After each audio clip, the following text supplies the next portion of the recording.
दैत छी। यौ काका अहूँ एबै, काकी बिसरबै नहि। हमर बौआक उपनयन छनि, सब केओ आबि कऽ हमर दलानक शोभा बढ़ायब।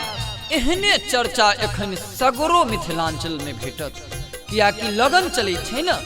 बहिन सब मरबा नीप रहल छथिन आ सखी बहिन पा गीत गाबि रहल छथिन।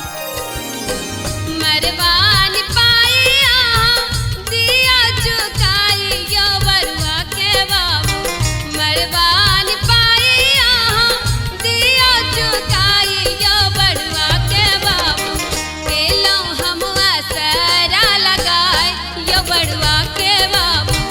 केलो हम असरा लगाए यो बरुआ के बाबू। मरबा निपाइया दिया चुकाई यो बरुआ के बाबू। मरबा निपाइया दिया चुकाई यो बरुआ के बाबू। केलो हम असरा लगाए यो बरुआ के बाबू। केलो हम असरा लगाए यो बरुआ के बाबू।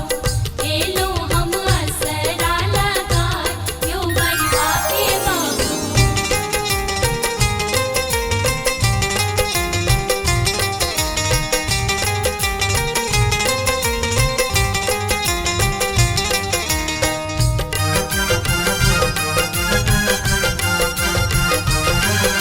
अपने सुन रहल छी गंगा कैसेट के प्रस्तुति।